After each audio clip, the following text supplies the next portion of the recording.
سلام، به دومین آموزش از کانال دریملند خوش اومدید.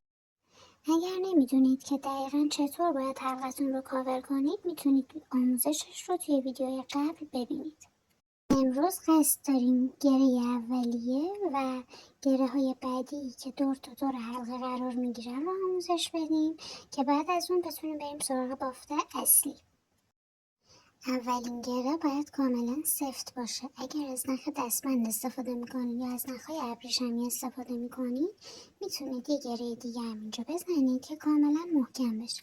من چون که از نخ کوبلن استفاده کردم و نخ کوبلن آنچنان سر نمیخوره نیازی نبود به اینکه مجدد بخوام گره بزنم. وقتی که میخواید اضافه نخ رو بچینید هم حواستون باشه اونقدر نچینید که از داخل گرهتون در بیاد. بعد هم کاملا تمیز و با دقت با چسب بچسبونیدش.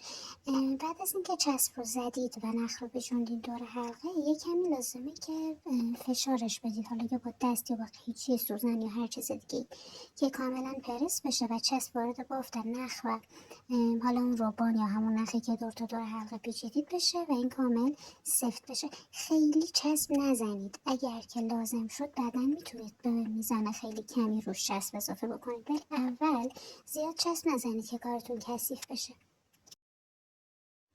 این گره‌ای که الان دارید میبینید اصلی ترین گره توی بافت دریم کچر است.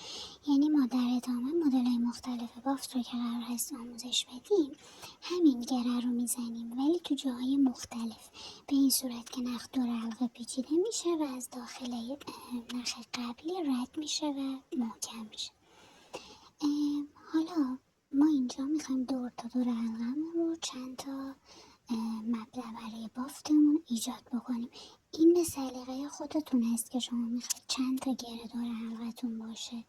برای منظم تر شدنش بهتره که از اعداد زور استفاده بکنید. یعنی مثلا 6 تا جایگاه شروع داشته باشید، 8 تا، 10 تا، 4 تا. قرینه میشه اینطوری بافتتون، ولی اگر که دوست ندارید مسئله نیست، میتونید با هر عددی که دلتون میخواد شروع بکنید. دقت داشته باشید که هرچی تعداد گره هاتون بیشتر بشه کارتون پرکارتر هست و پرتر میشه نتیجه نهاییتون، و هرچی که این فاصله ها از هم دیگه بیشتر باشه خب از هم دیگه بازتر.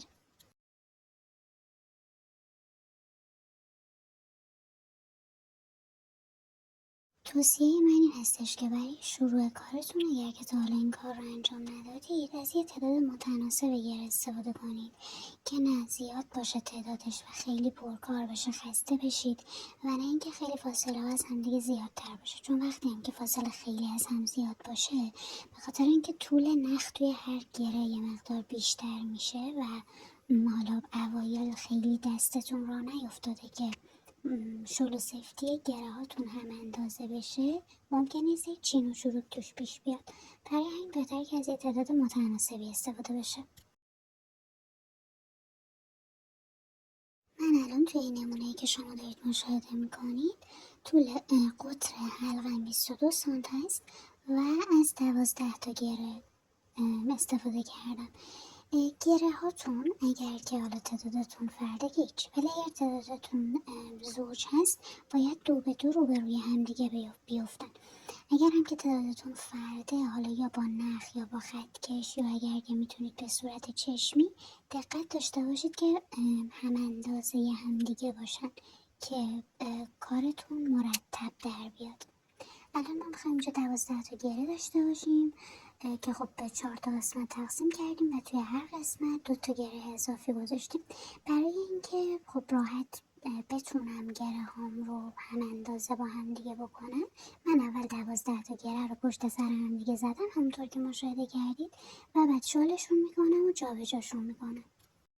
گره 13 رو که میخوام بزنم، به جای اینکه از دور حلقه نخم رو بپیچم از داخل گره اول نخ گره اول رد میکنم. چرا؟ برای اینکه محکم بشه و اول و آخر کارم به هم دیگه وصل باشه. اگر که این گره رو هم مثل گره قبلی دور حلقه بزنیم باعث میشه که بین گره اول و آخرمون یه فاصله ایجاد بشه که از زیبایی کارتون کم میکنه.